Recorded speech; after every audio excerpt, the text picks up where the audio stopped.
Coming up next, we're going to have Brian Jones. He's an actor. He's doing something called Marks in Soho. Howard Zinn, the voice of the people of the United States.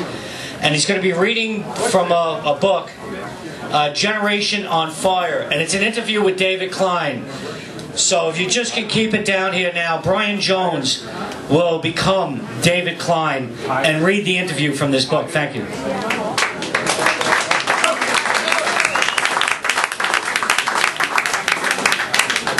Hey, David! Come on! Hey, David! What?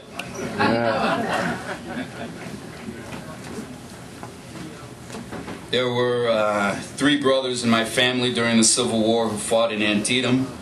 One of them died, another lost his hand.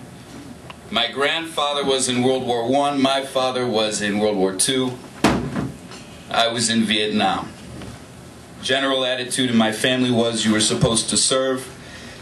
I was born January 8, 1947 in Buffalo. The area was pretty much German and Irish. When black people started moving in, there was white flight, so when I was in the 4th grade, my family moved to Eaton. As a young person, I remember hearing about the civil rights movement and having sympathy for it. I thought the whole idea of segregation and prejudice was stupid. Denied people their humanity, but at the same time, my father reflected a lot of the community. We got here to get away from the blacks. They're no good, they're lazy, that type of shit. The area I lived in was hardly any black people, but it was next to the Seneca Reservation, so I had contact with Indians. People had an attitude Indians were no good. I had Indian girlfriends. I used to catch flack for it. I had this one girlfriend who was adopted by these white people like her slave, you know, like their slave or something. They'd have her babysit for the kids so they could go out. Her revenge was to invite me over after she put the kids to sleep. We'd screw on the living room floor. My parents wanted me to go to college, but at that point I'd lost interest in any academic stuff. I was going to clubs, chasing girls, drinking beer, getting into fights. After I turned 18, I got drafted.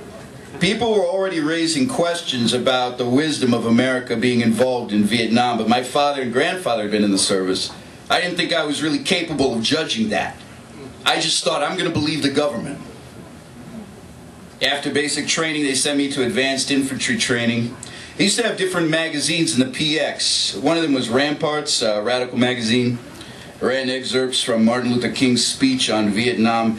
And that was when I began to question things. I still remember him saying, a nation that continues year after year to spend more money on military defense than it does on programs of social uplift is a nation that is approaching spiritual death. Right. I talked about it with some of my friends, and we'd ask ourselves, are we doing the right thing? Yeah, we're doing the right thing. The official line was, we're over here helping people resist communist aggression. They'd indoctrinate you with that rap, or either you're going to kill communists. The kill communists thing didn't have no appeal to me. It did to some guys, you know, who saw them as a godless enemy, but the idea of helping people made sense. We landed in Da Nang in 1967. In the evening, we stay out in the bush. They just tell us, okay, we're going to stay here for the night, dig foxholes. We'd sleep 3 to a hole. We'd usually dig them 3 or 4 feet deep if we could. It depended on the time, the hardness of the ground, how long we were going to stay. You'd sleep 2 hours and be awake 1, which makes you a crabby motherfucker. You're not getting no good sleep. You're pretty much scared shitless all the time you're out there. Eventually you just live with it. At first it freaked me out seeing dead bodies. You'd see friends of yours get killed. There was this guy named Grant who was from over here in Jersey. He was this goofy guy. He was missing his front teeth. We'd have these discussions and he would say, I don't care if I die. Then he went home on leave. He met this girl and fell in love and got engaged, and his whole attitude changed. He wanted to live. He got killed 2 months after we got there. He walked right up on a Viet Cong. The guy shot him like 8 times. When he died, it really got to me. You have to numb your emotions so they don't mean nothing. Sin loi. You know, it means sorry about that in Vietnamese. You feel bad about it, but you couldn't afford to let yourself mourn or reflect. You had to just forget all that shit. I've had problems all my life since I came home with that, because when you learn to suppress or numb your emotions, when you come back here, you have a family, you can't afford to do that. Your wife and your children want you to be there. You shut all that out. That's one form of what they call post-traumatic stress. I was wounded 3 times in Vietnam. I got 3 Purple Hearts. First time was on August 30th, 1967, less than a month after I got there.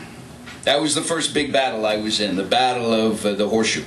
I took a round in the upper back. It went through a flak jacket, hit my rib, and exited my lower right back. My lung collapsed. I fell into a rice paddy and went into shock. I was reported dead at the time. My left lung filled up with blood and they had to put a tube in it. 45 days after I was reported dead, I was released from the hospital. 2 months after I received that wound, I was back in combat. Second time I was wounded was on December 11th. I think we were in Cambodia, but I can't confirm that. We got mortared. I had just one little piece of shrapnel in my shoulder. They pulled the shrapnel out. They discharged me in the morning. 8 days later, I was in a foxhole with 2 black guys, Jameson and Walker. I had just gotten a letter from home. My father said these black kids had broken into my aunt's house and robbed them and beat them up. My father didn't write about the fucking nigger animals, but he was saying that, and he got that idea planted in my head. At 2 in the morning, we got hit with a human wave attack of North Vietnamese soldiers. They just came charging at us.